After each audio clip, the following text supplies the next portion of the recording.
আজ প্রায় ১ বছর পর আবার একটা ভয়ঙ্কর লোকেশনের সন্ধান পেয়েছি।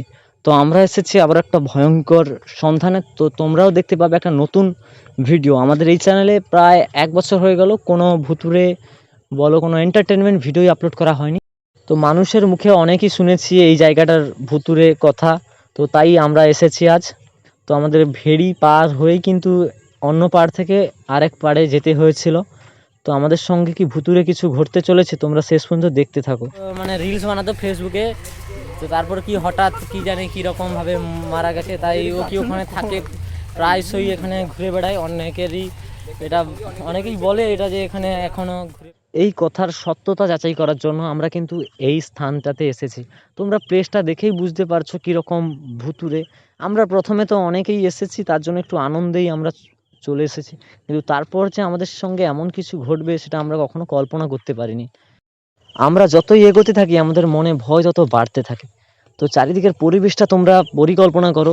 দেখো আরও একটা ছোট্ট নদী রয়েছে। তো আমরা যাচ্ছি একটা গভীর জঙ্গলের দিকে। এখানে নাকি সেই মেয়েটা ঘুরে বেড়াতো, এখানে এসে ফেসবুকে রিলস বানাতো। তো আমরা একে একে সামনে এগোতে থাকি। অতটা প্রথমে যাওয়ার সময় কোনো ভয়ই নেই, কিন্তু অবশেষে যে আমাদের সঙ্গে একটা খারাপ কিছু ঘটবে এটাও আমরা আশা করিনি।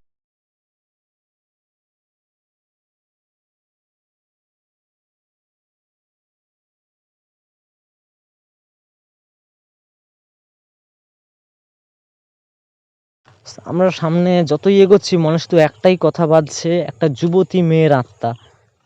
তো আমরা যেমন বলেছিল মানুষেরা, আমরা সেই পথ দিয়েই এসেছি।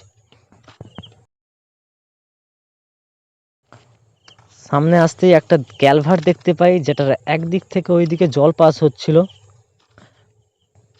তো তারপর আমরা সামনে একটা ছোট্ট ঘর দেখতে পাই। তো এটা বাঁশ দিয়ে বানানো, পেপার দিয়ে ঘেরা। এখানে নাকি তাকে মাঝে মাঝে দেখা যেত মৃত্যুর পর।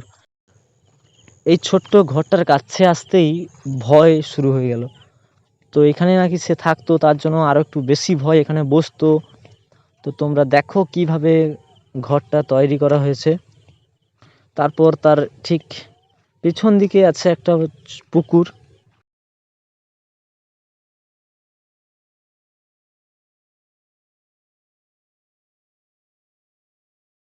তারপর গাইস আমরা সামনে হঠাৎ একটা সাদা কাপড় দেখতে পাই, তার জন্য আমরা সবাই ভয়ে ছুটে বেড়াচ্ছি। তো তোমরা এরকম এন্টারটেনমেন্ট ভিডিও দেখার জন্য ভুতুড়ে চ্যানেলটাকে সাবস্ক্রাইব করো।